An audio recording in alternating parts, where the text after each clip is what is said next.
Hola, muy buenas amigos del multiverso. Y por fin estoy aquí para hacer el especial 25.000 suscriptores. He tardado un poco, pero aquí está. Bueno, primero de todo, otra vez quería agradeceros a todos aquellos que hacéis posible que este canal haya llegado a los 25.000 suscriptores. La verdad sea dicha, creo que estoy muy contento con el funcionamiento del canal. Estoy muy limitado en tiempo y en posibilidades, pero aún así, cada vídeo que hago recibo comentarios que me hacen tener ganas de seguir subiendo más vídeos. Y si no lo hago, es simplemente pues porque no puedo. En cualquier caso, muchas gracias y allá van vuestras preguntas. Tengo que decir que no las he leído de antemano, iré leyéndolas tal cual vayan apareciendo e intentaré dar una respuesta lo más improvisada posible. Evidentemente no me voy a extender mucho en ninguna de ellas, porque si no esto se haría eterno, pero sí que voy a intentar dar una respuesta clara y precisa y breve. ¿Ok? Vamos allá. Empezamos por las preguntas que me han llegado como comentarios de YouTube. Y la primera es de José Montoya, que dice: ¿cuáles son los campos que más te llaman la atención de la física? Pues el campo que diría yo que más me atrae seguramente es la cosmología, porque el hecho de intentar dar respuesta a preguntas que tienen que ver con el universo en su conjunto me parece algo fantástico, algo que como humanos tendríamos que estar muy orgullosos de ello. José Montoya también hace una segunda pregunta que dice: ¿volverías a estudiar física? Sin duda, si volviese a estudiar una carrera, volvería a estudiar física. Siguiente pregunta de un tal VG. Dice: tomando en cuenta las investigaciones que haces, ¿puedes decir qué ramas de la física que aprendiste en la universidad no has usado o te han servido poco? Tendría que pensármelo un poco. Podría decir las que sí que utilizo. Evidentemente utilizo física de partículas, física nuclear. También utilizo mecánica clásica. Mi trabajo es bastante de mecánica clásica, así que todo lo que tiene que ver con mecánica analítica, mecánica teórica clásica, todo eso lo utilizo mucho. Prácticamente nada, pues estado sólido. La física del estado sólido no la utilizo, aunque cabe decir que en el mundo de los aceleradores de partículas el estado sólido es muy importante. Todo el tema de superconductores, eso es física del estado sólido, pero yo personalmente no lo utilizo. En realidad la mayoría de asignaturas tienen cierta influencia, aunque no las apliques de manera directa, pero sí que te dan una visión en conjunto, así que decir cuáles no utilizo es bastante complicado. Agus 1999. ¿Se va a construir el nuevo acelerador de 100 kilómetros? Si la respuesta fuese que sí, ¿qué planean encontrar? Ajá. ¿Se va a construir? Pues no lo sabemos si se va a construir o no. Lo que estamos haciendo ahora mismo es barajar diferentes posibilidades, diferentes tipos de aceleradores. Hemos pensado cómo tendría que ser el diseño de esos aceleradores y ahora todos esos proyectos están sobre la mesa y toca decidir qué es lo que vamos a hacer a continuación. Por eso el año que viene se va a reunir lo que se conoce como la Estrategia Europea en Física de Partículas para decidir qué proyectos siguen y qué proyectos pues no siguen, o a qué proyectos van a tener una prioridad mayor que otros. ¿Y qué esperamos encontrar? Pues esperamos encontrar algo. Lo que pasa es que, a diferencia del LHC, que sabíamos que en el momento de ponerse en marcha o bien iba a encontrar el bosón de Higgs o bien lo iba a descartar por completo, un acelerador de 100 kilómetros esperamos que nos dé mucha información, mucha precisión, pero no sabemos exactamente si vamos a encontrar nuevas partículas o no. Es una apuesta muy delicada porque no tenemos nada asegurado. Hugo Gómez dice: ¡hey! Lee esta pregunta, por favor.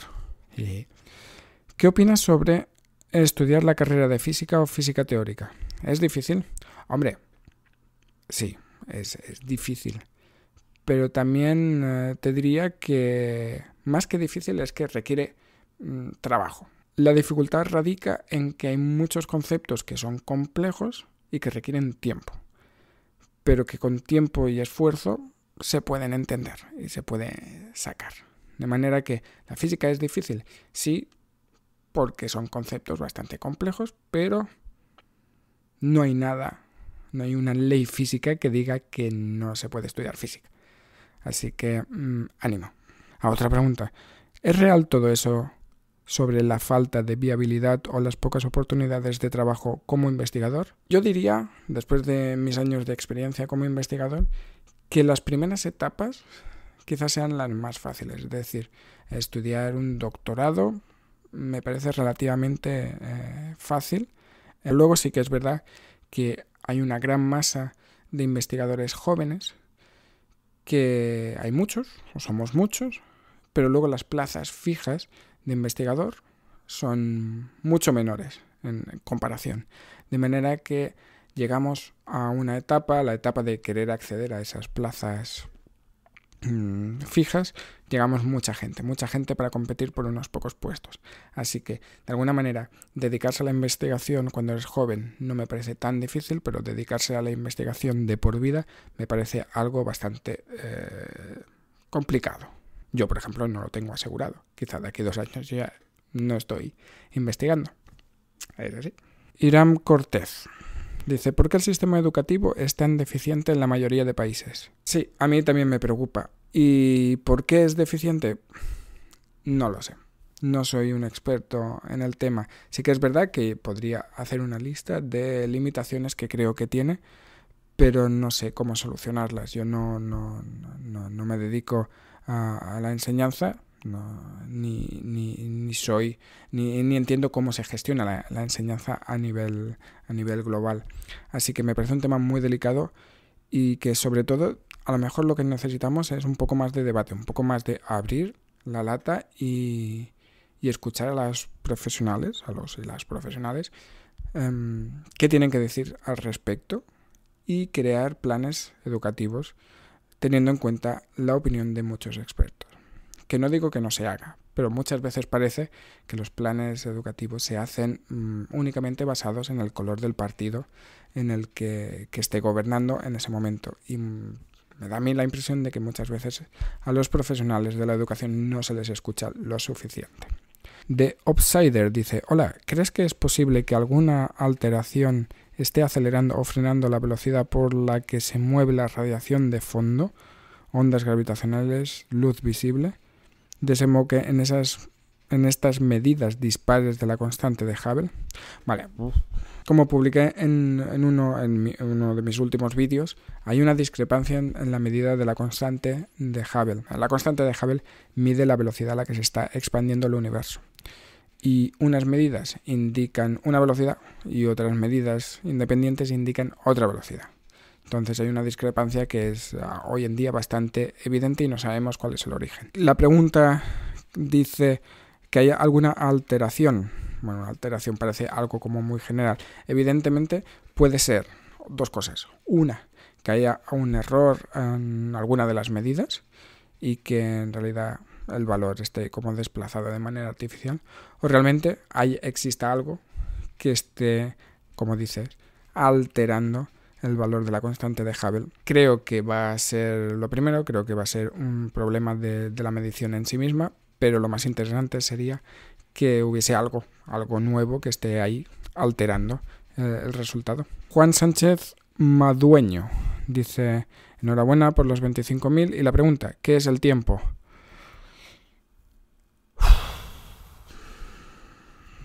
Siguiente. Jordi Marcet dice, hola Héctor, ¿qué nivel de matemáticas tengo que tener para leer las Feynman Lectures? ¿Hace falta que sepa trigonometría, cálculo o álgebra lineal? Nivel de matemáticas para entender las Feynman Lectures es relativamente bajo, pero si comentas trigonometría, cálculo o álgebra lineal, hombre, pues hay que saber las bases de eso. Lo que pasa es que tiene una cosa muy buena, las lectures, es que tiene mucho texto y pocas ecuaciones. De manera que entender el concepto muchas veces lo puedes entender sin ninguna ecuación. Ahora bien, para entender los detalles vas a tener que ir a las matemáticas. Y las matemáticas van a requerir pues conceptos básicos, evidentemente, de trigonometría, cálculo o álgebra. Así que un poquito sí que hay que saber. Y la otra pregunta es, ¿cuál fue tu papel durante el CERN Open Days? Yo estuve allí y me lo pasé increíble. Muy bien, pues casualidad que no nos viésemos. Pues yo estuve allí haciendo de guía. El sábado me lo tomé libre y hice visitas yo también. y el domingo sí que hice de guía, e hice guía del sincrociclotron y del LIAR. Estuve todo el día haciendo visitas. Si te hubieses pasado por allí el domingo, me hubieses visto. Héctor González dice, mi pregunta, si los estados de la materia se definen según la distancia entre los átomos, ¿en qué estado están las partículas subatómicas? Bueno, esto es un poco, yo creo, más delicado. Las partículas subatómicas no se encuentran en ninguno de los estados de la materia. No se puede clasificar en sólido, líquido o gas. En cualquier caso, si lo tienes que definir de algo, podría ser un gas, porque la interacción entre las moléculas o entre los átomos es muy, muy, muy pequeña, así que podrías decir que es una especie de gas, pero no es un gas tampoco. Así que no se puede definir un estado de la materia para una partícula.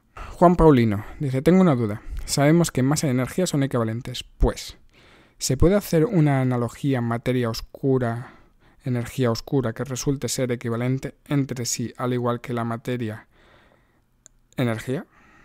Muchas gracias de antemano. Yo no, a priori, la materia y la energía oscura son cosas completamente independientes. Primero, porque la energía oscura,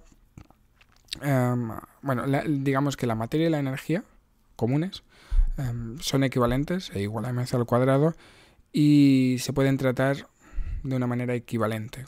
En cambio, la materia oscura, sabemos que es un tipo de materia formada por componentes que hoy desconocemos, pero que más allá de eso sería una especie de materia normal, entre comillas, que interactúa gravitatoriamente y a través de la energía nuclear o de la fuerza nuclear débil, mientras que la energía oscura es muy diferente, porque la energía oscura es una especie de energía que crea una presión negativa. Esto es algo que no tenemos un equivalente. Así que, a priori, hoy en día los dos conceptos están completamente no correlacionados. Hoy en día. Pero bueno, vete tú a saber. Pregunta, Irán Cortés. Dice, ¿por qué la energía y materia oscura son tan difíciles de detectar? Bueno, yo no diría que son tan difíciles de detectar. La materia oscura la detectamos claramente en las curvas de rotación de las galaxias. Y la energía oscura, de alguna manera, sí que es un concepto un poco más desconocido, pero sabemos que hay algo que está haciendo expandirse el universo cada vez más rápido. Lo que sí que puedes decir es que que las partículas de materia oscura, los componentes básicos, son difíciles al menos de crear en el laboratorio. Son difíciles en el laboratorio, por ejemplo, como en el LHC o en el CERN, y en concreto en el LHC, son difíciles de crear porque son partículas que probablemente sean bastante masivas y a la vez interactúan muy poco, es decir, solamente interactúan a través de la fuerza nuclear débil. Eso hace que sean muy difíciles de producir, o que la probabilidad sea muy baja. Eso suele pasar en física de partículas. A más raro es un proceso, más interesante es. Rodrigo Bañuelos Ureiro dice, hola, a propósito de los temas astronómicos, me preguntaba por la forma en que se presentaban los cuerpos celestes y su deformación espacio-tiempo. En el caso de los agujeros negros lo hacen infinitamente. ¿Cómo afecta esa aparente deformación infinita al resto del espacio? Por ejemplo, la curvatura en el centro de un agujero negro tiende a infinito, pero eso no implica nada en el resto del espacio. Es decir, si te alejas lo suficiente del agujero negro, el espacio es plano, es lo que se conoce como asintóticamente plano. Así que eso es una condición que se cumple. Puedes tener curvatura infinita en un punto y lejos de ese punto, pues que la curvatura sea cero. Bea Ortiz dice, tal vez esa expansión del universo no sea o no es homogénea. Podría ser no homogénea, podría ser regiones del universo que se estén expandiendo a otras velocidades o que no se estén expandiendo del todo. De hecho, esto es un poco la idea que hay detrás de la inflación eterna, ¿no? Hay regiones del espacio que se van expandiendo exponencialmente y otras que no. El típico ejemplo del queso de Gruyère. Casiopea dice, hola a todos, parece que la constante de Hubble ha variado en el tiempo. La radiación procedente del fondo de microondas ha viajado bajo distintas constantes de expansión. ¿Se conoce bien la evolución de esa constante de expansión en el pasado? Esto es una pregunta muy legítima, es decir, la radiación de fondo ha viajado durante muchos miles de millones de años y el universo se ha ido expandiendo a diferentes velocidades desde entonces. Hombre, yo espero que todo eso lo tengan en cuenta. Sinceramente, es una pregunta, es un concepto muy trivial, así que lo han de tener en cuenta. Pero claro, puede haber algún error en la estimación de la velocidad de expansión, eso en alguna época, y eso puede hacer que haya un error en la constante de Hubble que calculas a través de esa expansión. Pero yo creo que lo hacen bien, en teoría.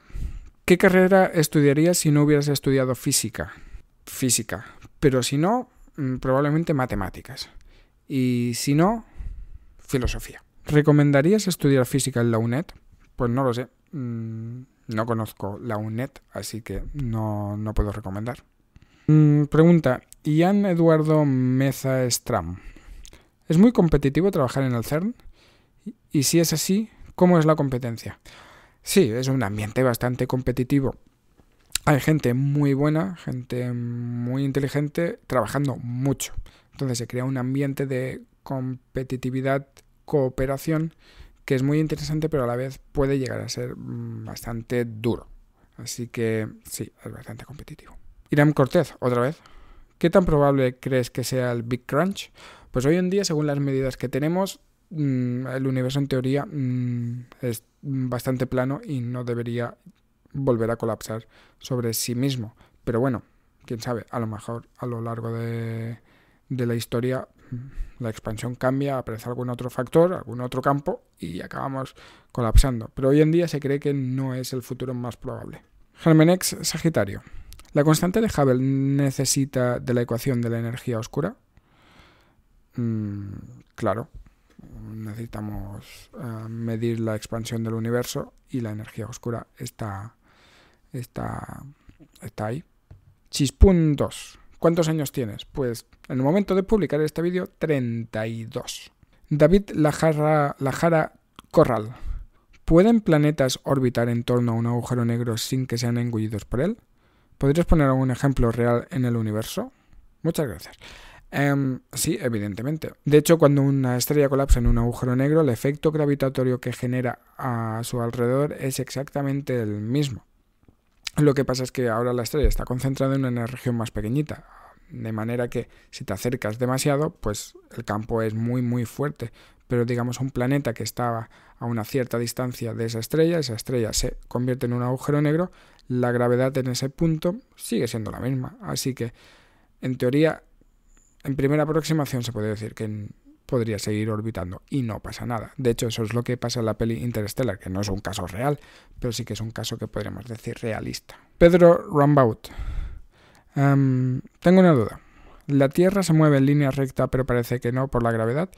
Sí, la Tierra se mueve en línea recta por un espacio-tiempo que es curvado, así que el resultado es una curva. Rulex Ángeles, hablando cuánticamente, ¿crees que puede existir o existe el alma? Saludos y felicidades por los 25.000. Yo no creo mucho en el alma. No. Me parece que somos, lo que vemos y poco más. La pregunta, Polo Norte, otra vez. Dice, la pregunta es, ¿cuál es la dirección de expansión? Todas las direcciones. El universo se expande en todas las direcciones. Esteba Torres Griful. Las diferencias en las medidas podrían deberse a la deformación del tiempo al cruzar zonas con o sin materia los propios medios que se utilizan para medir. Pues vale, ahora entiendo esta pregunta. Sí, podría deberse a que en las medidas se están interfiriendo cosas que no vemos. Por ejemplo, podría ser incluso agujeros negros primordiales que estén desviando la luz de una manera que no somos capaces de detectar, pero que están ejerciendo una cierta influencia. Podría ser. Ferrari V12A. Hola Héctor, enhorabuena por todos los... Muchas gracias. Me pregunto si, al igual que con la fusión de cuerpos supermasivos se generan ondas gravitacionales, si entre los cuerpos del sistema solar también se generan levemente. De ser así, las órbitas de los planetas son un movimiento perpetuo o van perdiendo energía en forma de ondas gravitacionales y en un tiempo infinito los planetas caerán contra el Sol. Sí, todo cuerpo masivo que va rotando pues va emitiendo una cierta energía gravitatoria. Tienen que ser cuerpos muy masivos para que se note esa pérdida de energía. Así que para los cuerpos del sistema solar, a efectos prácticos no emiten nada, pero a efectos no prácticos algo sí que hay, pero es a la práctica cero. Guillermo García Rojas, C. Héctor, ¿por qué el universo se está expandiendo y las galaxias se van alejando? ¿Chocaremos con Andrómeda? Sí, en promedio todas las galaxias se están alejando de nosotros, pero en concreto con nuestra galaxia vecina nos estamos acercando cada vez más y de aquí bastantes miles de millones de años, pues las dos galaxias se van a fusionar y va a ser una cosa muy bonita. Es una pena que no estemos aquí para verlo. Mariela Gómez dice, mi pregunta es, ¿quién actuaba como observador en física cuántica cuando el universo era primitivo, para la formación de los primeros cuerpos, tales como estrellas? Quisiera que me respondiera un físico como tú, ya que nadie hasta ahora me ha sacado de esa duda. Gracias, saludos desde Argentina. Esto es una pregunta bastante compleja. Tiene que ver con la interpretación de la mecánica cuántica y qué significa el concepto de observador que hace colapsar la función de onda para que pasen cosas, ¿no? Yo es que quizá de esto haga un vídeo entero, pero yo es que no soy seguidor de la interpretación de Copenhagen, así que todo esto del observador y el colapso de la función de onda no me acaba de convencer, así que no puedo dar una respuesta. Yo soy seguidor de la teoría de muchos mundos, donde por cada evento el universo se divide en dos, así que acá de esa manera acabas con el observador, con la necesidad de un observador y con la necesidad de definir qué es el colapso de la función de onda. Pero ya haré un vídeo que es una cosa bastante compleja. A ver, Víctor Lobos dice, dos preguntas. Dice, según tu visión de las investigaciones que se llevan a cabo en el CERN, ¿cuál o cuáles podrían llevar a aplicaciones prácticas llamativas? Tendrías que definir qué es llamativo. Para mí, llamativo es Internet. Sin Internet, que es, la World Wide Web se inventó en el CERN, sin ello pues no podría estar colgando vídeos en YouTube. Me parece una aplicación bastante llamativa. Segunda pregunta, ¿qué hacía Dios antes de crear el universo? Pues no lo sé, yo es que no creo en Dios. Así que puede que el universo fuese infinito en el pasado, eterno. Así que, no sé, Dios hacía lo mismo antes que después, es decir, nada. Esteban Rojas dice, define la percepción del tiempo en un agujero negro después del horizonte de sucesos. Buah, es una cosa súper chunga y súper molona. Que, el espacio pasa a ser tiempo, el tiempo pasa a ser espacio dentro de un agujero negro y en realidad no caes al interior del agujero negro, sino que caes al futuro. Es una movida muy interesante. Diego Serradilla dice, ¿realmente se espera que exista el gravitón? Pues sí. Por completitud de la teoría cuántica de campos parece que debería existir, pero bueno. Silvana Bianco. Hola, mi pregunta es, ¿cuál es el tamaño teórico mínimo, si existe un límite, que debe tener un agujero negro para que sea estable? Un agujero negro simple es estable. Se va evaporando por radiación de Hawking, pero yo diría que es estable. Luego puede haber agujeros negros en rotación y en ciertas condiciones que seguro que hace que sea una cosa un poco más delicada. Pero un agujero negro de Schwarzschild sin muchas complicaciones no he visto yo que no fuese estable.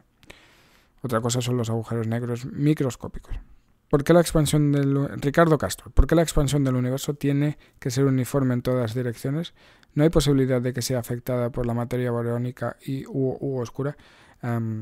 Sí, pero no tenemos ninguna razón para pensar que no sea uniforme en todas las direcciones. Es una hipótesis que asumimos porque el universo tiene la misma pinta en todas las direcciones, así que asumimos que la expansión tiene la misma pinta en todas las direcciones también. ¿Por qué si el universo se expande cada vez más rápido? ¿No implica eso que la constante de Hubble no es constante? Sí. La constante de Hubble no es una constante. La constante de Hubble es una cosa que el nombre se asignó hace tiempo, cuando no se sabía que el universo se estaba expandiendo de manera acelerada, y hoy se sigue conservando el nombre, pero sí, en efecto, no es una constante, va cambiando con el tiempo. Scrow 08. ¿Qué pueden aportar la física a otras disciplinas con ejes diferentes, como por ejemplo ambientales, sociales, económicos? Muchas cosas. Simplemente la manera de pensar, la manera de afrontar los problemas en la física es una cosa que se puede extrapolar a muchos otros ámbitos. No digo que a todos, pero a muchos otros ámbitos sí. Germenex Sagitario, otra vez. Dice, la expansión del universo no podrá jamás superar la velocidad de la luz. ¿Se puede tomar como medida, llegado el caso, esta variable? No entiendo la pregunta. Pero el universo se está expandiendo más rápido que la velocidad de la luz. Eso es así y no hay ningún problema.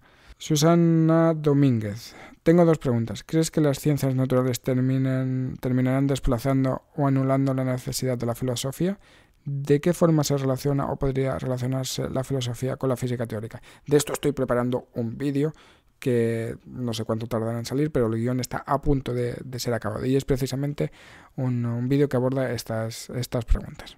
Iram Cortez, otra vez. ¿Podría llegar a descubrirse el gravitón con el nuevo colisionador de partículas que se pretende construir?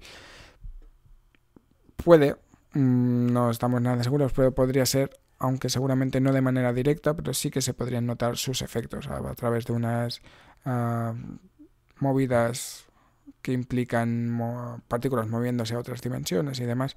Todo esto podría detectarse, aunque no estamos 100% seguros.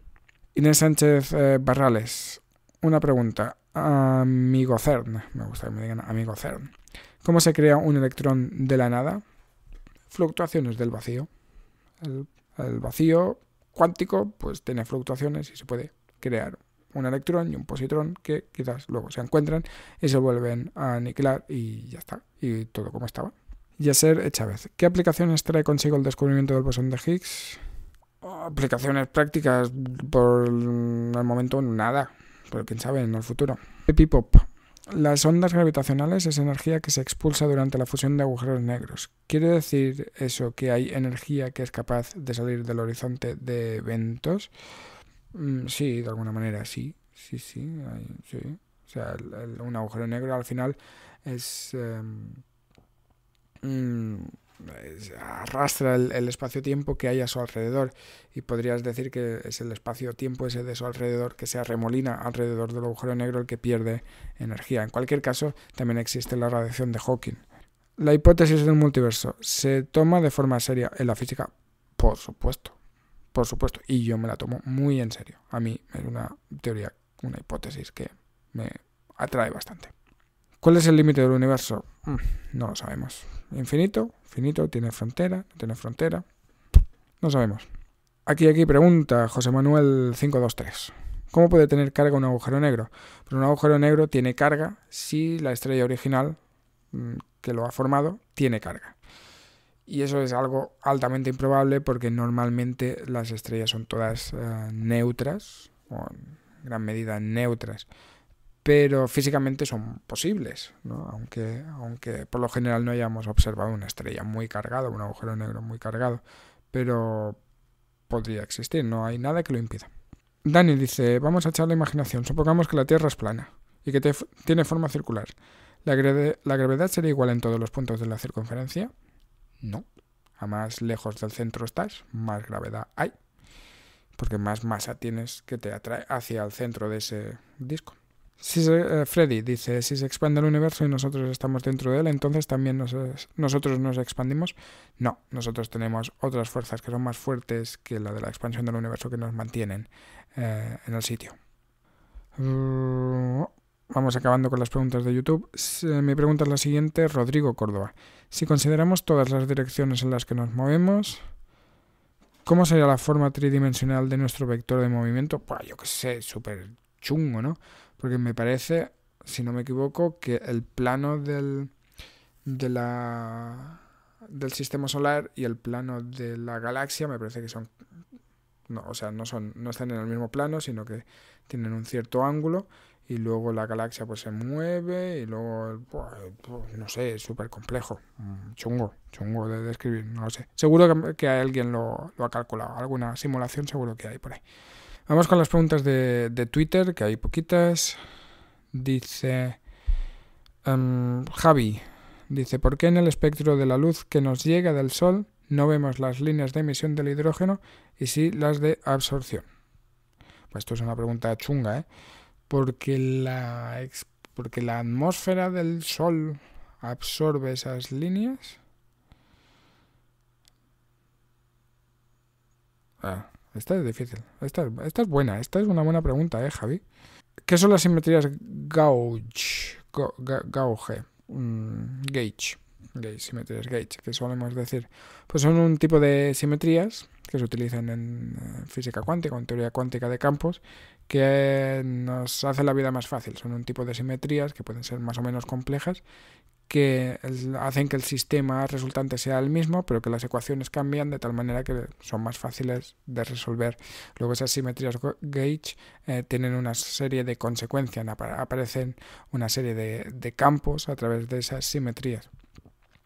A través del teorema de Nether. Es una cosa bastante compleja, pero es una cosa que se utiliza en teoría cuántica de campos. Bere Ramos dice, hola Héctor, ¿qué significa que la interacción débil viole la paridad de la simetría P? Simetría P es la simetría de paridad, que significa que izquierda y derecha en las leyes de la física pues podríamos decir que son equivalentes.